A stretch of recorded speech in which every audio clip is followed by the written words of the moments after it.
Hey guys, what's up? Fan here again with another video tutorial slash guide, and today I'm going to be playing Valla, and it looks like the map we queued on here is Cursed Hollow.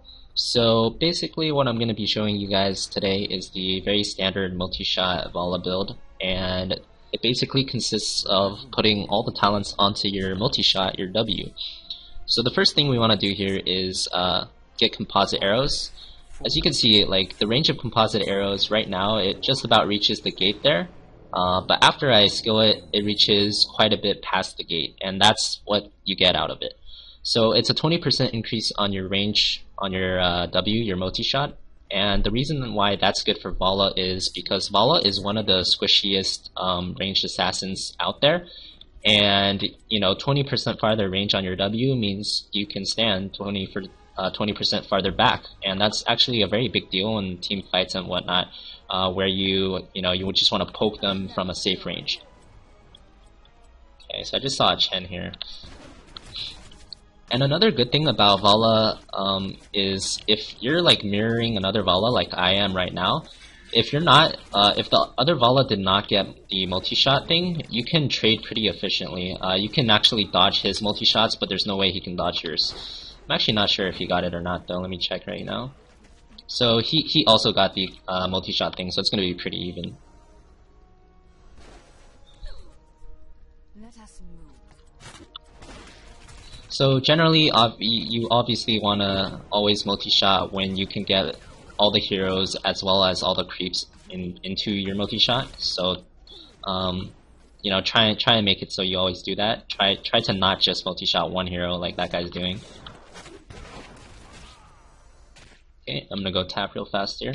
So I believe the first tribute spawns between 2 and 3 minutes approximately. That's not exact, but that's generally when it spawns. So we're just gonna kind of trade here and wait until that happens. They have a Chen in the lane, and Chen is really freaking good at laning against ranged assassins. So we're gonna be pushed in here almost certainly. But it's okay, we'll just let them push in. It's not a big deal. The path leads this way. Talent? Ah, that seems generous. Okay, so for your level 4 talent, you want Arsenal. Basically, you fire 3 grenades. Each of the grenades do approximately half the damage of your multi-shot. And we finally have a healer here, thank God.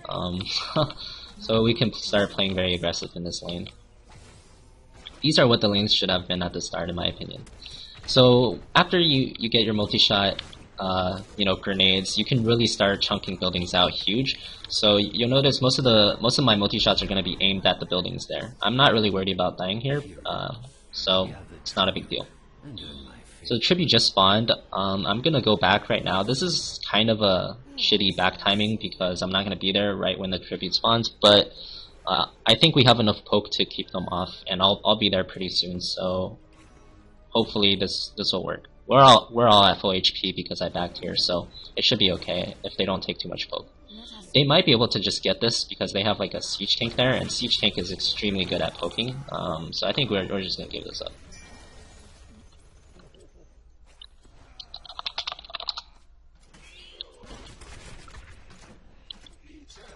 So right now, I'm just telling my teammates to just go lane. Like, we have an Illidan. Illidan's one of the weakest early game heroes. He really shouldn't even have come tried to contest, especially since they had like a siege tank set up there. But it is what it is. So here, I'm just gonna continuously poke at the. I'm just gonna tank this because there's 2 bullets left, and I really want damage on it. This guy fucked up. He's dead. And I was also kind of baiting that guy. If he wanted to come out, he was dead, like you guys saw. So this now has 2 bullets on it, and I'm going to start working on this one as fast as I can.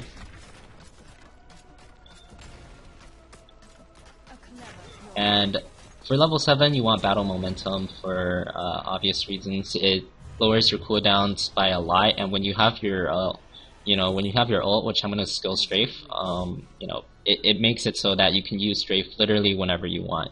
You can use it on a single hero, you can even use it on camps if you want. because with battle momentum, the cooldown on your strafe is basically like 20 seconds. So definitely really good. Okay, so I see the tribute spawning here. I kind of want to help my team here. We already got the bottom wall, so there's no point in me going there. Pre-10, what you really want to be focusing on are map objectives and walls, because walls get you to 10 faster, and whoever gets to 10 first has a huge power spike, which you can kind of snowball through the rest of the game. So they just lost their Valla, which is really good. That means if they try and contest this, more than likely they're going to lose more than one person, and they're not even going to be able to get it. However, we also lost a person, so I guess it's not as close as I was hoping. I'm gonna go around and flank because that guy's super low, and yeah, he just died. So once again, good for us. I dodged that thing here. I'm gonna try and poke that tank a little bit, so that tank has to.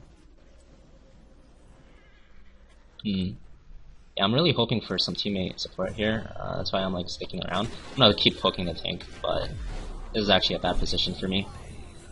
Yeah, I wasn't paying attention, didn't see the Valla coming from behind me there, so I died, unfortunately. And it looks like they got another one of us, so we actually have to give it up. Give it up. Because it's 5v3, if we stay there, we're just gonna suffer more casualties at this point. Just kill Chen. What they should do is just kill Chen and, well, actually, since Falstad has Fly, we could potentially keep fighting this, and since both sides have committed so much time on this, I'm just gonna go there and help my team. Even though we're losing so much soak, we're also almost 10, so if we hit 10 before we lose too many heroes, we're going to be able to turn this. So we're 10 right now, so I expect my heroes to go in, and yeah, there we go. I just tanked a little bit, but it's not a big deal. And you can see how big that was. So we were only like, maybe like, you know, 15 or 10% ahead of them in terms of experience, 10% of one level. And since we hit 10, we got our ultimates like 10 seconds before they did. We're now a full level up, and we got the tribute as well as a bunch of kills. And now we pretty much have the tempo of the game under our control as well, because we have all the lanes pushing, so they're gonna have to go defend those lanes and soak the experience. And we also start our boss first, and they can't contest this because they were all dead, and we see enough of them on the minimap to where this is a safe point. On Cursed Hollow, whoever gets their boss first has a big advantage, because if you get your boss and they have not even started theirs, then you can contest their boss. And the bosses on this map are really important. They push a ton, so it's very important. Now I know they're not even starting their boss because there's a bug in the game right now where I would hear it if they're starting the boss.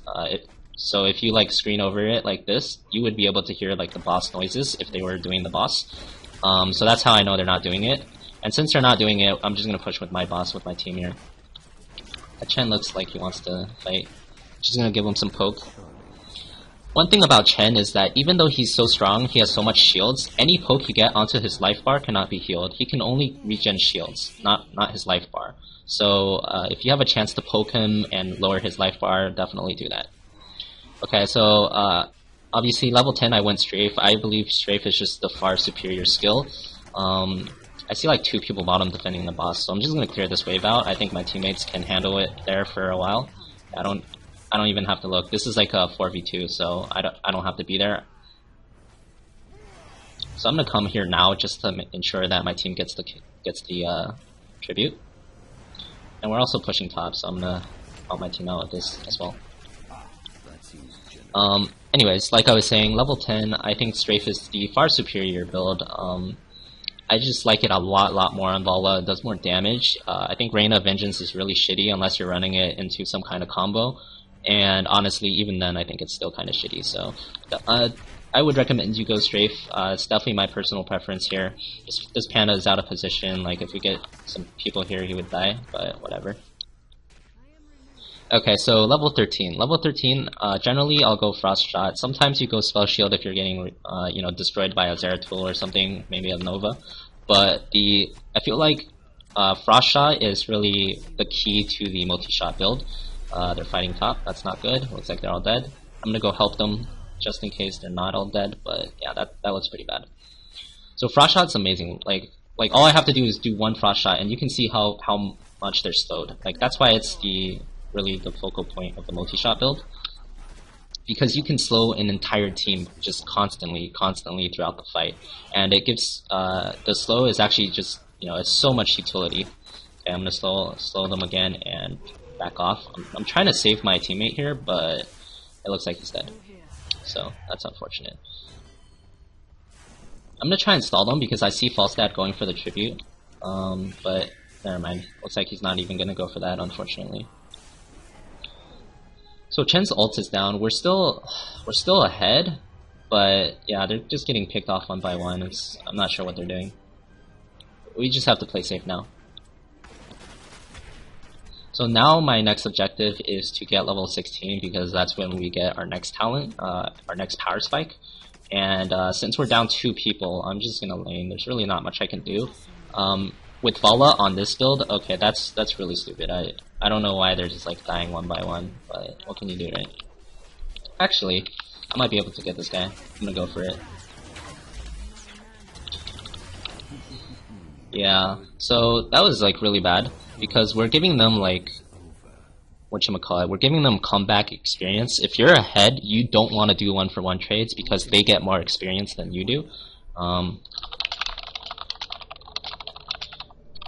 So there, the proper play was to just go to lanes, go to merc camps. Illidan is extremely good at doing merc camps. He should have just done knights or something instead of picking a fight.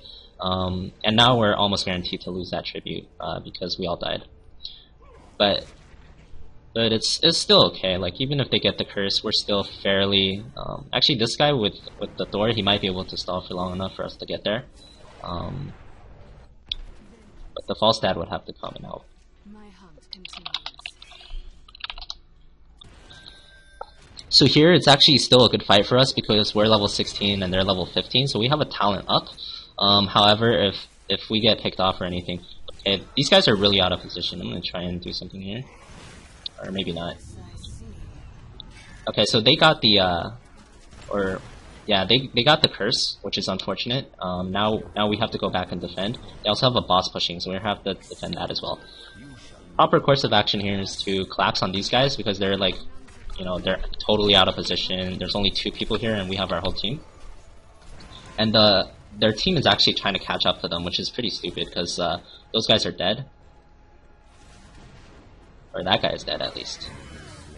I'm actually gonna see if I can catch any of them, but it doesn't look like it, so I'm just gonna go help my team. Okay, so for this level, you can either get Blood for Blood or Executioner. Executioner obviously stacks with your slow. Anything you multi-shot, you're going to do extra damage to for 2 seconds. However, I don't think that's really worth it if that's all you have. So most of the time, I actually like going Blood for Blood. It's just such a good skill. It's not worth passing up for, unless you have like a Kerrigan or something that can that can CC insanely. So I'm gonna try and catch up to them and get my slow on them. I actually got my slow on Jaina, so she's dead right now. I'm just gonna use my ult because it's got like a 20-second cooldown. Not a big deal. Yeah, we should do our boss now since one of them is dead. And start this. Let's see, 30k. It's not bad.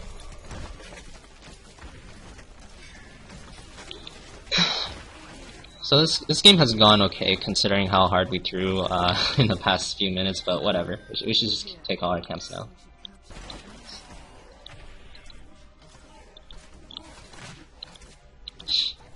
So back to what I was saying, yeah, you can go Executioner if you have other CCA on your team, like maybe Uther or Kerrigan would be a good option. But if you only have the multi-shot, I actually think the Blood for Blood is the better option. Okay, no one's taking that. It's an instant 15% damage, and if you use it on a tank, it'll do like, you know, insane amounts of damage. It'll do like 1 to 2k damage just instantly, and it'll heal you back for that much. So Blood for Blood, it's never a bad choice. And this is what I would get if I was going for the multi-shot build. Alright, so we killed their tank there, which is good. And we took all the mercs on the map. So when all the mercs on the map are dead, you know, generally what you want to do is you want to group as a team and you want to start pushing the lane. So we're going to start pushing this lane. So this is really dangerous for them because they're down a person. Like, I don't know what that guy's doing. So he's engaging 4v5.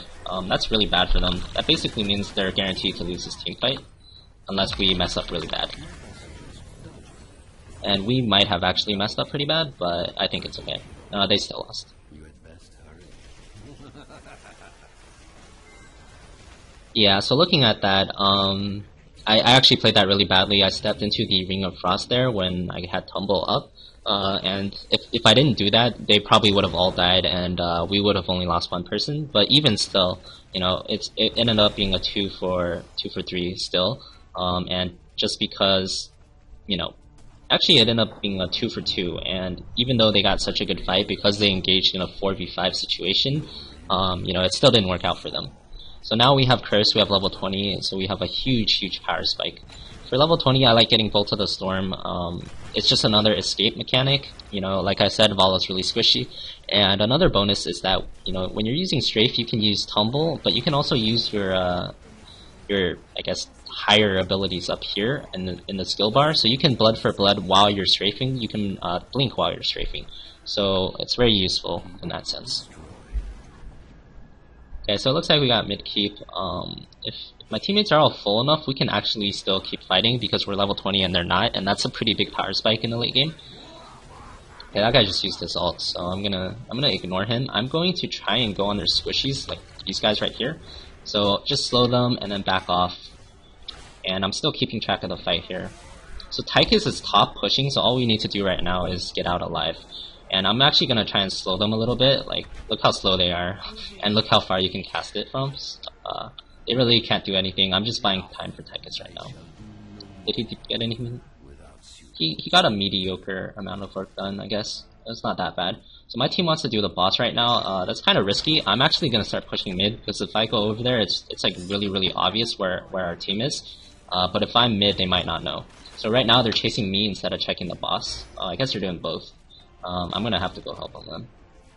This is kind of a really shitty angle though. Just gonna blind check that bush. And yeah, this is looking not so hot for my team. I'm gonna come here and start strafing at the edge of vision. Okay, I'm gonna try and kill that guy. Oh wow, he actually got away. Oh no, he didn't. Okay, I'm gonna Blood for Blood right now. And did you see how much HP that panda lost? It was insane. Do one more E. He's really slow right now, and I'm mounted. I am not mounted anymore. Oh, he went. Got him. Alright, cool. So they're pinging that thing, but I'm like way too low, and I really don't want to do it. But we might be able to bait the tank into coming to cancel again. Oh no, I missed. That's not good. So yeah, the tank did come back, but I missed my W there, so it was unfortunate.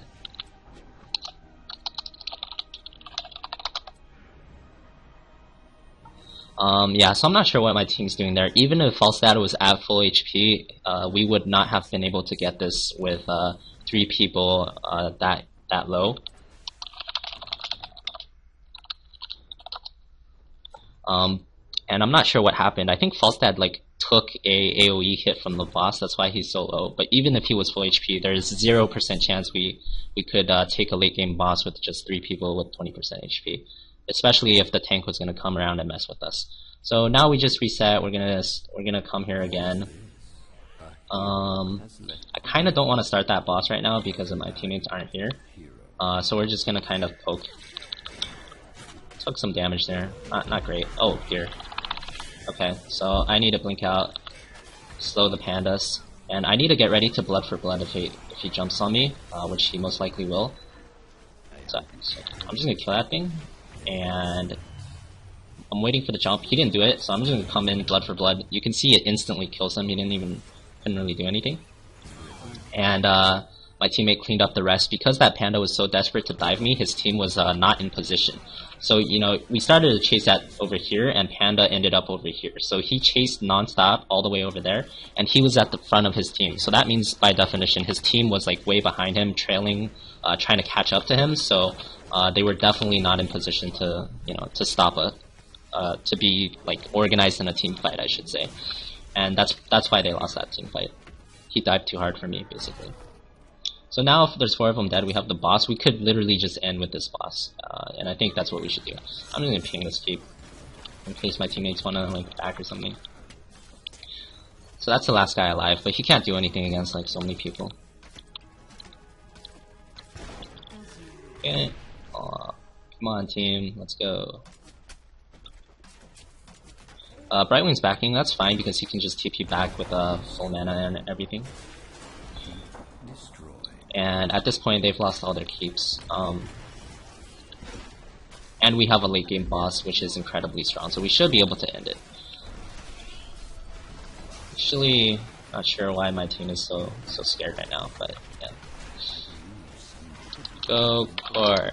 So if everyone focuses core right now, we have 100% chance of killing it. I'm just worried they're gonna tunnel on the heroes, but yeah, it's okay. So late game on this map, like the golem is incredibly strong. You can compare it to like, I don't know, like a 70 or 80 skull golem on haunted mines in the mid game almost. Like it's just really strong. It'll take the core to like 50% HP by itself if you just leave it alone. So yeah, whenever you get a golem in like the late game past 20 minutes on that map, and you have like two or more heroes dead on the other side, then you pretty much can just end it with your team. So yeah, that's about it for this commentary. I hope you know, I got across some common knowledge or, you know, tips for playing Valla.